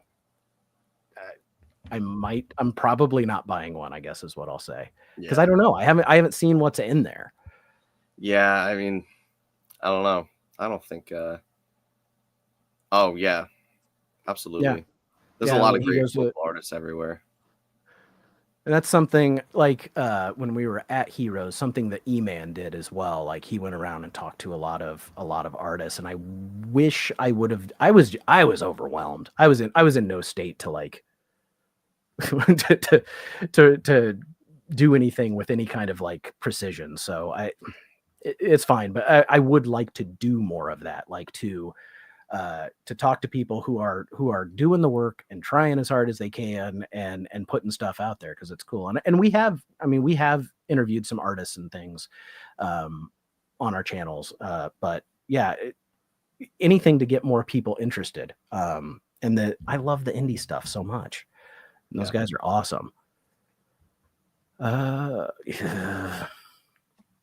I hope not. I mean, I don't think it can implode in the same way though, because like in the 90s, all those gimmicks, like there was stuff printed in the millions, because people were buying 20 copies of Superman's death and I'm gonna send my kid to college. I mean, not with that. Those will get you like 2 minutes. Yeah, 2 minutes right. in class. But yeah, I don't know that the industry is going to like implode. I think it's going to be a slow collapse, if anything. And we might be in the throes of it. I mean, with Diamond, and I didn't hear what the end was with that, but like Image was saying that they were sitting on like $300,000 worth of Image product. Different, not necessarily just floppy books, but like also hardcovers and trades and things that they're going bankrupt, so they feel like they didn't have to send to the people that ordered it or send back to Image. And I mean, $300,000 that could really hurt a company whose profit margins are pretty thin. It's dangerous. I've heard that Dynamite's not doing well, and that's a company that puts out 50 different covers for every book. Every issue of Red Sonja has so many variants. Whoever Ash from Army of Darkness is fighting this week has 20 different covers. So I don't know. I don't know what the answer is to keep things settled. I mean, I worry about shops too. Shops have to carry so much stuff to get people in the door, but they have to order so much to get the rare ones, to get the 1 in 25, the 1 in 50. And then, like we just said, those books, where do they end up? They end up in a discount bin somewhere for $1 or $2. And that's not good. The rainforest will be relieved. Yeah, no, that's why I in the beginning I did a lot of like online shopping, but towards like how I am now today, I do pretty much everything in person, whether that's a comic shop or through vendors. It's just, I think it helps keep the hobby like going, in person and supporting those local businesses. But yeah, no, I mean, it's definitely scary thinking about what's going to happen in the future. But honestly, I think from even just a year ago, from when I started to now, I don't know. I feel like the hobby's getting a little bit big. Maybe just because I'm in it more and I see a lot of it. But I don't know. I feel like comic books aren't. I don't think they're gonna die soon. I think if you, like you said, if anything, it's gonna be a very slow decline. But something that I like that DC's doing right now is when they're promoting their movies, they were promoting the stories that it was based off of, or that they were pulling inspiration from. And they're doing the whole DC Direct, I think is what it's called, where they have the actual smaller, like standard size of a comic book, like travel size almost. And so it's just getting more people to, it's easily accessible for more people. And I think that's a great idea. And I'm hoping that things like that, it will bring more people in and keep it alive. Yeah, you go to it. I mean, you go to any comic book show, or just go to a go to a flea market and find the comic book booth, right? Like, people still hunt them down. I don't see that stopping. Like, people are always going to look for the books they're trying to finish a run of, or a character that they like. But I can eventually see like that, like with movies and music, comic books are probably going to stop being physical at some point, because it's just not going to be cost effective. It's going to make so much more sense for them to do everything digitally, and that's going to suck because something's really going to be lost at that point. But even at that point, all the books that have been printed up until now are still there for you to go dig through. Those they're not going to go anywhere. The argument for me is that it's like season 8 of Game of Thrones doesn't ruin season 1 to 4. Like, it's still there for you. It's still great stuff, and you just don't have to think about what happened later. And Noah, like what we were talking about earlier, there are so many stories out there. There are so many books. There's so much good art that's already been made. Yes. If the tap got shut off now, it would be heartbreaking for like current artists. But a lot of these people, I would hope, would land on their feet, especially the ones that have like built the following that they have. It would be heartbreaking for writers and like the actual creatives. But as far as the stuff that they have made, there's plenty out there. Yeah, and it'll always be in our history. It's always going to be existing, and it's ever going to be there for anyone to find. And hopefully, if it does die off, maybe it'll come back again. What is what's your LCS situation like where you are in your area? So I have one that's my closest one is maybe like 15, almost not really 20 minutes away. Sorry, wrong button. Yeah, I got one that's like 15 minutes away, but then the closest one after that is like a half hour. Everything other than that is like 45 to an hour. Mm-hmm. And what do you like? Good store? Like, what do you think? No, my LCS I do think is a good store. I mean, every LCS they have their overpriced books, and maybe their back issues aren't great or anything. Like, every store has their ups and downs. Sure. But as far as an LCS, and because I mean it's the only one I really have closest to me, I enjoy it. I think it's a good one for sure. I'm not like disappointed with it or anything. And the people that work there I've gotten to talk to and everything, and they're nice people. So, and the owner as well. So I can't really complain too much. I mean, it's an LCS. I know I have one. That's what I'm thankful about. I think if you're a collector and you don't have a good LCS, it's just really hard. I know Hagen has a store where he is that he loves. I love my store. But they really focus on the newer books. Their back issues they have a lot, but they're not like, it's not like you get a deal, they're dollar boxes. I found a few things, but like you said, they specialize. My store focuses on having a lot of trades and a lot of new stuff. They do sell used books, used trades and hardcovers. And I buy those a lot because they are 50% or more off, but that's nice. Finding places to dig for dollar books is like, that's where I like to be, right? Like, and where I am, there's a lot of flea markets and not thrift stores, but like I'm trying to think what antique malls. That's what I'm looking for. Yeah, there is a ton of antique malls down there. I noticed as we were driving down to North Carolina. There's a ton of antique malls. But yeah, like I actually do have quite a bit of antique like stores around here too, so I could always go there as well. But I think my LCS has a good mix. Like, I know you're saying some specialize in the modern books, some specialize in back issues. Mine is a really good mix, and I think that's what I really like about my LCS, and that's why I'm happy that this is the one that's closest to me. But yeah, like you were saying, I've talked to some people that their closest LCS is like over an hour, and really it's hard for them. The only way they really get books is online. Yeah, you can't do that every Wednesday. You can't take 2 hours.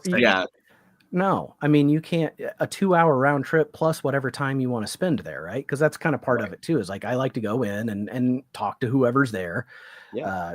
That's why we're talking right now. We're all needy nerds who don't have anyone to talk to. So anyone who will listen to us talk about which super person would beat the other super person, will be your best friend. Yeah. Oh, dude, I guess some people at my job sometimes they get me going. It's as soon as you ask a question to one of us, that's when it's like, all right, Here's the lowdown of this topic. Yeah. You spin your chair around like, all right, Yep. do you really want to hear? Because this is going to take You want to hear 15 my minutes. thoughts? Really? You want to go down that route? We'll sit here for an hour and I'll explain to you why I think this way. Why does Or the Superman have history a behind dog? this Well, character. see, back in the 1950s, Yeah, right? There was this book called Seduction of the Innocent, and because of that, Oh, yes. I going love deep. that. See, the whole thing with the history, I love that whole history Mhm. of that book and how it influenced the Silver Age and everything. You can get me down that tangent. There are a lot of really good like long form videos and documentaries on YouTube about that. Matt from Matt Likes Comics, he filmed Alan doing the Comic Collector Geek doing a lecture at one of their conventions about it. That was really good too. Cool. So yeah, I'm with you. Like, I mean, I don't love that story. I mean, it's freaking terrible. It's censorship. It's stupid. Yeah. But it's part of the history, you know. But I And do it- love the history of the hobby. Yeah, and without Seduction of the Innocent, though, I feel like we wouldn't have a lot of things we have today, or we would just have very different things than we have today. I think Seduction of the Innocent is very much like how the Crusades get treated, like, or the Battle of Hastings. Like, it's one of those watershed things where if it goes one way, things will be this way. If it goes the other way, things will be completely and totally different. Yeah, I agree. Yeah, it was definitely like a point of, you know, significance in the comic book history. Important update. You see those? Those were the last 3 that I needed. So they're done. That's it. But on my trip to Canada, just a couple like brief, very small things. Matt gave me these 3, which are Canadian price variants, and obviously I don't have them, so I needed to get these to add to the collection as well. That's awesome. Yeah, so That's it's cool. never done. It's never over. No, the main one is done, but you know, there's always expansions, you know. But that's awesome. Like, I'm happy for you for that. Just like Noah, like, oh, I got my Nightwing in a 9.8, but you know, maybe I want to get that in a newsstand. Yeah, right.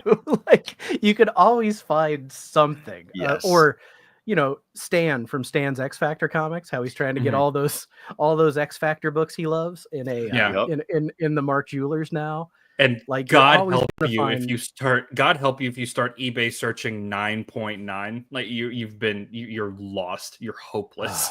Yeah.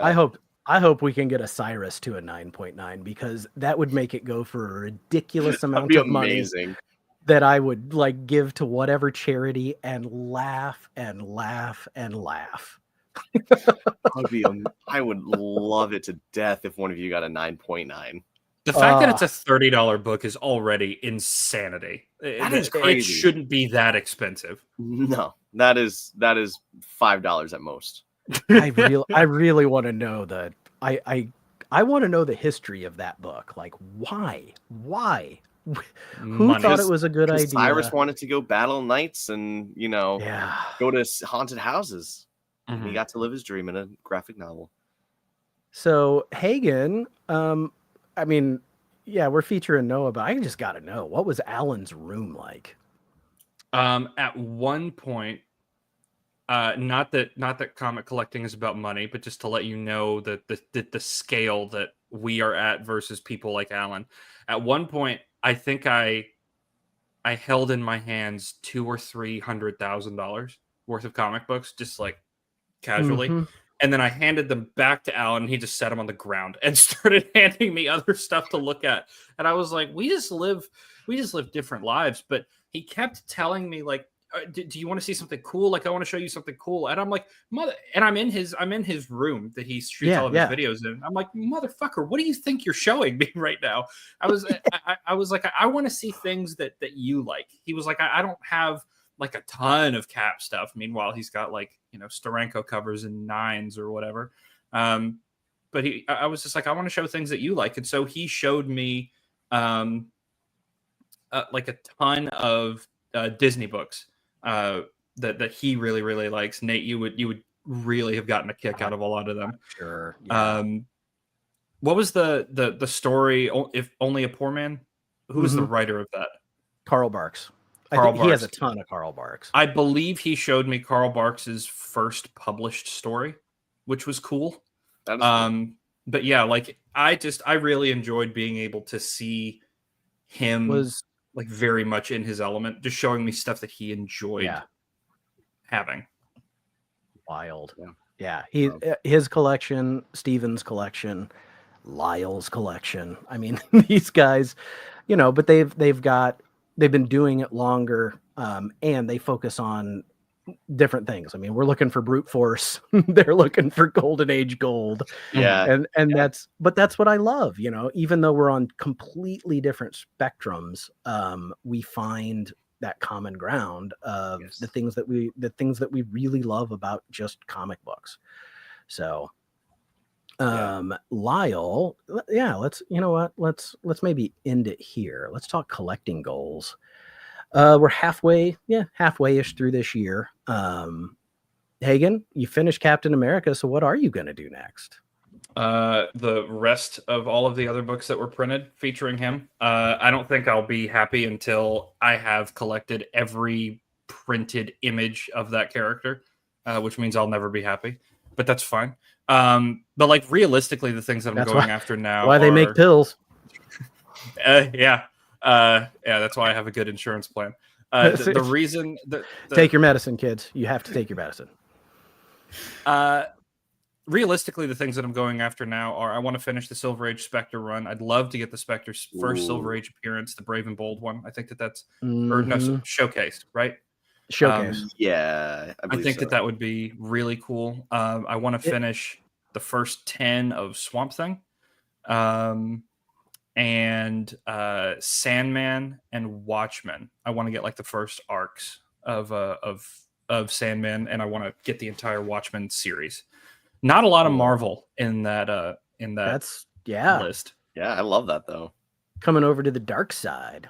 Well, I mean, Marvel is what I grew up in, and that's like those are the things that I grew up reading and really, really liking. But I am developing like an admiration for like particularly like the good writing that DC's had. DC has a reputation, I think, for having a better writing standard than Marvel does. Like Marvel does events and characters really, really well, I think. But as far as the writing of stories, DC has had it really good for a long time. Can't agree more with that. And I love those books, by the way, too. Yeah, those are awesome. First Spectre, I feel like it's expensive, but it's not like stupid. But I can he's going to show up in something. He's going to show up in something eventually, and that book is going to freaking spike. Yeah. So, I think grabbing that as soon as possible for anybody who's looking for it.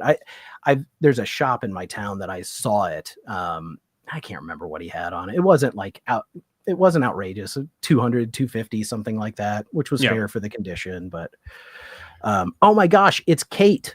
I was about to say, before we get to you guys, everybody, this is the person we were talking about earlier. I know the links got dropped, but this is Kate.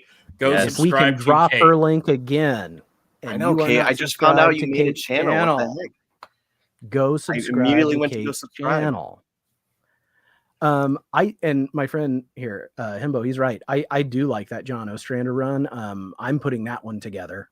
It's very cheap, very easy to find. I was about to say I don't have any on that level, but I did get some John Ostrander Spectre in dollar bins. Like they are not very expensive. I think there's one key in it, and it might be like the first Mr. Terrific or something like that. First Mr. Terrific. But the thing is, you'll still find that in a dollar bin because it doesn't say, now presenting Mr. Terrific.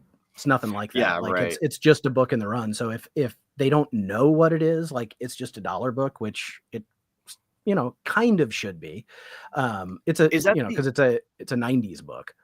Yeah, is that the same series where it has the first Alex Ross work in DC? Because I have that book. That's the only Spectre book I own. Was his first cover a Spectre cover or something? Then I didn't know that. Yeah, his first, I think it was first DC published artwork was Spectre. I forget the issue number, but it was in the Spectre book and it has Superman on it, and it was definitely in the 90s. But I got that recently, actually. So that's the only Spectre book I have, though. But the Spectre 22 first published cover art by Alex Ross for DC. Yep. Wow. Yeah. I wonder if I have that. I've picked up so many of them. Like and it's one of those things, like I don't have them checked into my CLZ. But I'm I don't know if I have it, but it's $1. And if I do have it, I'll throw it to somebody else, you know? Yeah, right. I just recently realized that I switched over from Key Collector to CLZ, and I'm like, man, only like half my collection's in this app. And so before Terrificon, I'm gonna try to get another like few short boxes in, so I at least know. So I'm not buying the same thing continuously, but so I actually took a tripod and put my phone in it so that I can use the picture thing, and I just put a stack of comics that I want to check in and just snap ads, and just go through the stack like that. So if you can, like, if you prep a short box, you can get them added into the app in 10 minutes tops. It that's a really good idea. That is actually a crazy good idea. Yeah. Yeah. It's how I've been doing it this summer. And I've gotten 5 short box. It's not getting them into the app that takes me time. It's getting them rebagged and boarded, put in alphabetical order so that I can then get them filed when I'm done with them. So it's a whole process, which you guys know. But yeah, using the phone app of CLZ so that you can take pictures of the covers, because it immediately finds them. Only a few have I not been able to find. So I really got a lot added to my, not added to my collection, but added to my, so that I know what I actually have. Because I buy stuff, I show it off, I talk about it, I read what I can, and then I throw it in a box. And I'm like, I'll deal with that later. And I'm at the point where I got to deal with that now because there's no room. You're 5 short boxes high, and you're like, man, I really got to reorganize my collection. Yeah, it definitely, I feel like for everyone, it always gets to that point at some point, like a few times throughout the year. But yeah. And yeah, Archivist, that's why I went with CLZ. I was like, it's just so much easier. And you can link cover price too, CLZ too. I went ahead and paid for the duo. Only because I should probably, I don't know, I should probably drop the cover price thing. My whole argument was I was selling some stuff on eBay. I haven't sold anything on eBay, and I don't know. I mean, it might be 8 months at this point since I've had a sale. Because it's a terrible time to sell books, and I don't want to. If I'm gonna go through the act of selling for money, I'm not gonna lose money on it, right? Like I want to get what it's worth. No one wants to pay what it's worth. Well, yeah, I don't want to pay what something's worth either. I want a good deal, so it's kind of a losing battle. But it is good to know what books are worth what, because like you said, Noah, I think trading is going to be the way that I get some things, is to take some of the things that I have that have value that aren't things that I want, and use them to get something maybe more expensive that I do want. Yeah, I think that is the way to go for getting a bigger book that you're interested in, and you're able to let go of a few that you're not willing to keep forever anymore. And things like more modern books, 90s stuff, things like that, honestly, even something like this, like a First Carnage, maybe not at a 9.8, but if you can find raw copies so easily. And I think something like that, if it's a book that you can always find and you're trading it for something that maybe you don't see at every single show, I think that's the way to go. I think it's a great idea. I found that Carnage book at a flea market for $2. See, there you go. Traded it to Hayden, the next gen collector, for a bunch of stuff. And that one was a 9, legit. I'm not joking. That was a 9.8 candidate. That book was beautiful. That's awesome. The guy that had they were all 90s books, but whoever had this collection that he bought was that guy that thought, paying for my kids' college, I'm buying my mansion with this in 20 years. Those books were bagged and boarded. They were never read. It was like pure 90s spec. Wow. And at some point he sold to a guy at a flea market, probably for, pennies. I don't know what he paid for the long boxes that he had, but I mean, everything in it was $1 or $2. Wow. So yeah, you can find that stuff. Noah, what are your collecting goals for the rest of this year? You're heading to Terrificon. You said Rhode Island. So what are you looking for? So Rhode Island isn't much, unfortunately, of a comic book show. It's definitely more like the pop culture-esque.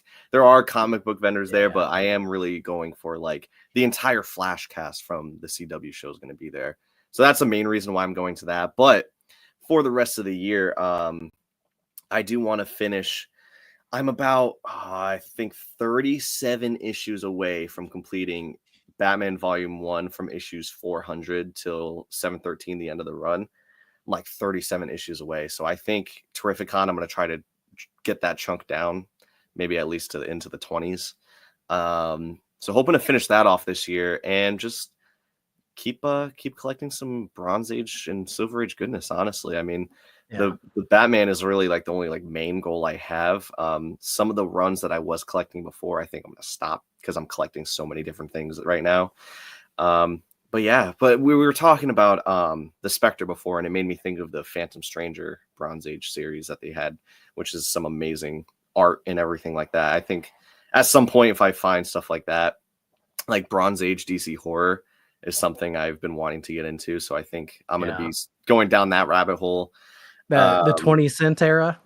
I love DC 20 cents. God, love them. I love 10 and 12 cent, right? And then that there's something about those 20%, the 20-cent horrors, especially. Yes. House of Mystery, House of Secrets, that balance of the DC bullet and the 20 cents on the other side. Like, you get me perfectly, Nate. Yeah, there's it's the symmetry. I was gonna say you got the OCD and the 20 so cent. It's so about it. Yep. Yeah. I say it on my channel all the time. I'm like, so let me ask you this. If you're making a thumbnail, when things aren't balanced, does it just drive you up the freaking wall? Like, I don't fully like do my thumbnails symmetrically, I guess, but no, like my OCD though, it loves those 20 cents, man. Or like 20-cent Superman covers. There's so many good ones out there. I know, like that's why I love your Instagram page, like when you do like books of the day and stuff, and you put in. That'll be. I go back to work tomorrow. Believe it or not, like school starts for me. So I'll actually be awake in the morning and I'll start doing books of the day again. Over the summer, I stopped waking up until noon. So hey, those will be back. Yeah, there's nothing wrong with that. But like stuff like that. Even like that's what I'm saying. Like Bronze and Silver Age DC, it's the generalized era that I love, which is bad because there's so much different stuff to buy. Like I bought a Supergirl issue not that long ago. It was like the first team up of Zatanna and Supergirl. Not a book I'm crazy in love with, but I was like, man, it's a 20 cent. It's got that key significance. It's got that, awesome, 70s cover on it. All right, I'm buying it. Like, and it's stuff like that that's I'm really liking. Or like the Atom series too. Like I started collecting that, I think this year, maybe towards the end of last year. I started picking up Silver Age Atom books and, super underrated. Even Aquaman too. Silver Age Aquaman is something I started to get into. It's so good. I blame you so much, man, because it was a stream you were on or we were on together. You were showing so many Nick Cardy covers.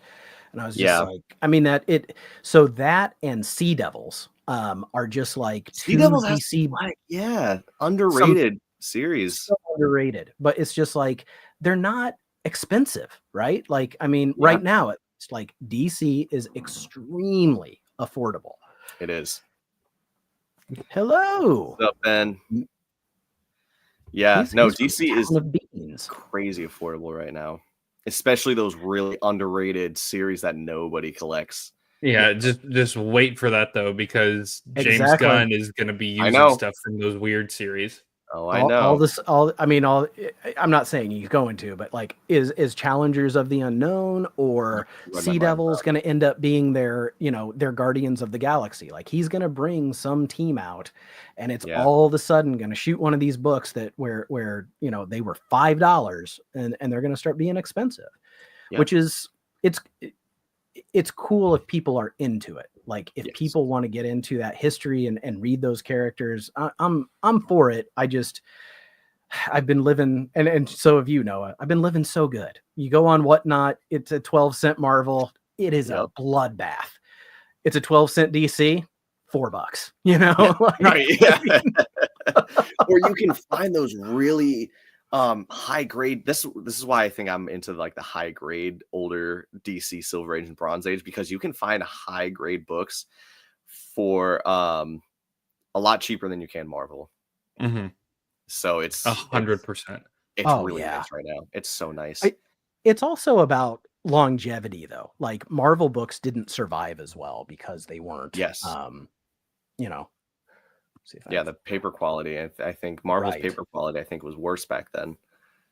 Marvel's paper quality has been bad for the time forever. That's true. And that is also true. It still is. Like my from Marvel, the 60s to now, their paper quality sucks. So wavy, drives me crazy. Like think about getting a press just because. So next from James Gunn, could it be Gunfire? I actually don't even know if I know about this character. Well, I think this might be his only issue. But he is a weapon. Now, what I like is he has a hammer that is also somehow a gun. His hammer is shooting. So he's. I mean, this is. I don't know. This lacks the charm of brute force. It does. I will say, brute force caught my eye more than Gunfire does. I know my friend Eric and I have seen. I think we saw that at a half price once or something. There is something about the hammer that is also a gun that kind of sings to me. Like I'm not gonna lie to you. I'm not gonna lie to you. I would not be shocked at all if he showed up in Peacemaker season 2. Right? Like, I mean, that's the kind of character that would fit in that universe. Yeah, and that's what I love about James Gunn is he can pull just some crazy obscure characters, and I love it. I love that he can do that and like make them work. He made freaking Rocket Raccoon a household name. To kids today, that doesn't make sense. They're like, of course, Rocket Raccoon's great. To people that are my age, that makes no sense whatsoever. Nobody gave a damn about the Guardians. Yeah. No. And like when they said they were making the Guardians movie, and I looked up like at that time, like because I didn't even like know who they were. The original Guardians, like the ones that he put in the third movie, like that is a terrible cover and just the weirdest looking team.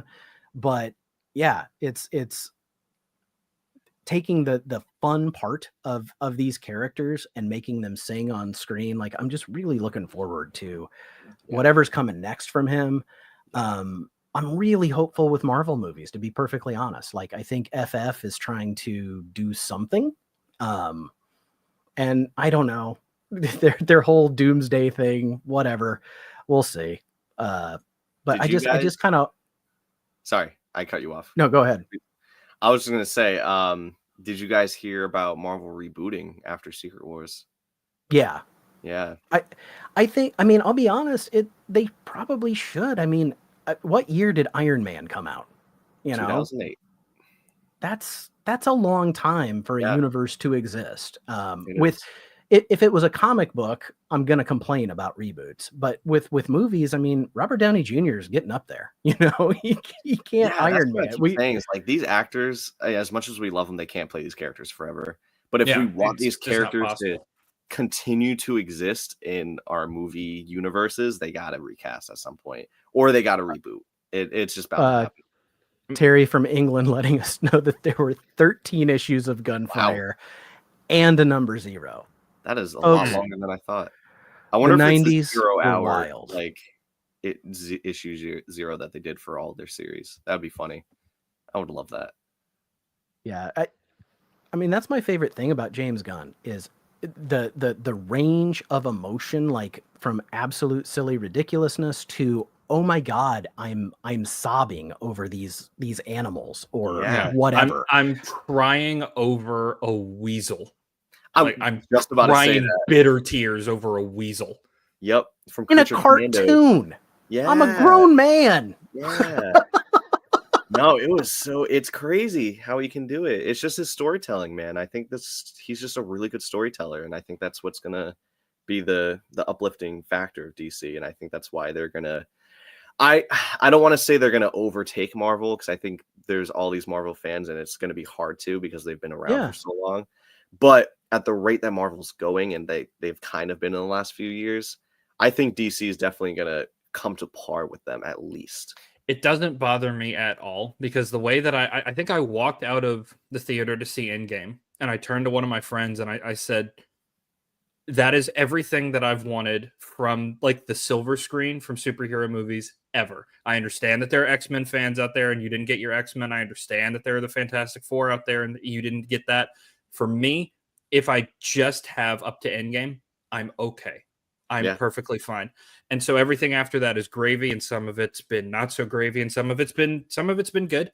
But if DC ends up like doing really, really well, which I hope it does, then you guys have the opportunity to have that sort of content, satisfied feeling. Yeah. Yes, that's what and that doesn't make like Marvel any worse. I'm really excited to see what James Gunn does. Yeah, it's all friendly competition. I walked out of Superman feeling like that. Like, I just, this was the Superman movie. Not that I exactly wanted, but like, it just delivered the character in a way that was so satisfying. I was so happy with so many parts of the character. That's the thing. Like, you know, the character, not the big set piece or the action or the special effects, but like those character moments were like just freaking gold. So I want more of that. I want that for, you know, I want that for a Justice League. Like, if I may continue to pick on things that Zack Snyder didn't do well. There's just a lot of that stuff that I want. And then he's just delivering on like Creature Commandos, Peacemaker, these things that I would think, why would I watch that? And I love it, you know? Right. I really, so like you were saying, walking out of Superman, I just felt so satisfied. And like, it was what I could have wanted, you know, and it's such a comic book movie, which was fantastic. And I loved it. And I don't want to have, this is why I'm still scared for DC, because The Flash is one of my favorite characters. Mm-hmm. And I was so freaking excited for that Flash movie. And I walked out so disappointed. I was like, what did I just watch? Like, oh my God. Yeah, it was like, I guess, you know, we got a Flash movie, you know, that's the best I could say. There's people that you know, I teach third grade kids. So they're 8, 9, 10 years old, the kids that, the students that I interact with the most. And there are a lot of kids who tell me The Flash is their favorite movie. So, you know, it worked for a certain demographic, and that's great. If it gets them into the character, that's great. I did not care for that movie one bit. Like, one bit. I hated the effects. We'll see hate Ezra Miller. Yeah. We'll see when they grow older and they go back to watch that movie. They're probably watching when they're older, like, okay, that wasn't as good as a movie as I originally thought it was. Yeah, that's kind of like the sequel to Ghost Rider. I feel like I watched that as a kid and I was like, oh, this is so cool. And you watch it when you're older and you're like, this is not a good movie whatsoever. But here's the thing. Now I'm curious, like, will it come back? Because for you, so like, I know Eric SideQuest is in here and my friend Himbo as well. Masters of the Universe, the canon film starring Dolph Lundgren, He-Man movie was terrible. And as a kid, I loved it. And then, you know, growing up and becoming a more sophisticated nerd, I'm like, what garbage, what B movie trash. And now I own it on Blu-ray and watch it at least once a year. Well, it's also a nostalgia thing too. It definitely is a nostalgia thing. But yeah, no, it's funny how you grow older. You're like, man, it's not it. I think it's even fascinating to think, like, because when you watch those kind of movies, when they come back around for you, like, you do force yourself to sit and think, like, what must it have felt like to have been so innocent that I thought this was good? Like, what must I have been like back then? You know, right? I was just sitting in front of the TV with a bowl of Cinnamon Toast Crunch and just it's like it's He-Man. That's all we had. You know what? I forgot about that. I'm so really psyched for this Lantern show, man. I wasn't at first, but yeah, Superman just got me more excited for that. Like, I still stand by the idea that I think they're going to go down the Parallax route with Hal Jordan. I think because they casted an older actor, and then they have Jon Stewart. That's a little bit younger. He might stay around longer, and he might just take up the main Green Lantern role until maybe they bring Hal Jordan back at some point. I think I'm standing by that. I think that's the storyline they're going to go down. What if they go parallax, to go circle back to what we talked about earlier? Are they going to go the full route? Are they going to make him the Spectre? Ooh, that would be a way to get the Spectre in the DCU. That would be. Yeah, you're totally right. I don't know. He could do so many things. He has a whole universe to play with right now. Yeah, I'm really excited to see where he goes. Yeah, absolutely. And well, James we've been doing this for 2 hours, boys. Doesn't really feel like it. No. But I don't know. We should probably wrap this up. But we got a lot of people still here. So yeah, no, I'm loving the chat right now. I'm seeing it go off. Like, it's awesome. This is a great chat. We're very lucky. We are extremely lucky. Like, on Tuesday nights, on Sunday mornings, people come hang out. They talk to us. They talk to each other. And it's that community piece. We're all here because we love it. Everybody in the chat, if you didn't subscribe to Kate, go do it, or you will be haunted by 7 ghosts. 3 spirits will visit you this evening if you do not subscribe to Kate's comics on YouTube.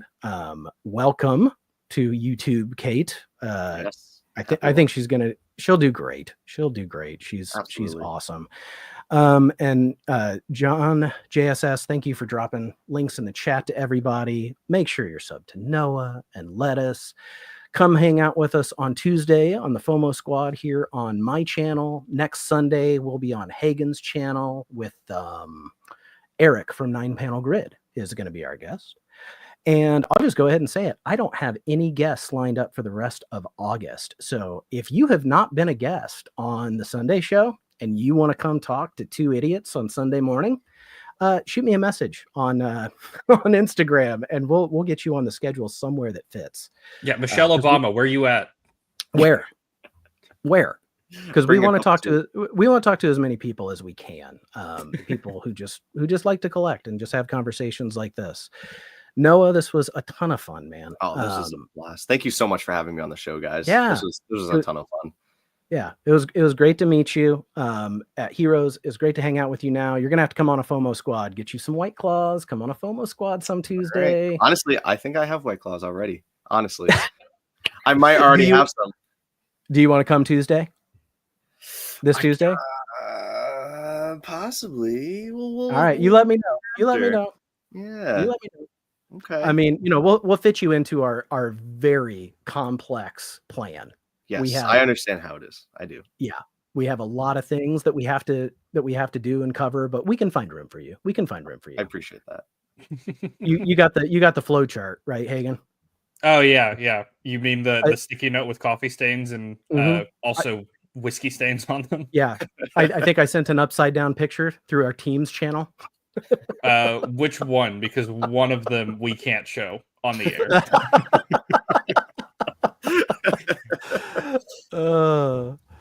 We're collecting guests. Channel that just landed for me. Holy shit! Yeah. Can you imagine? Yeah.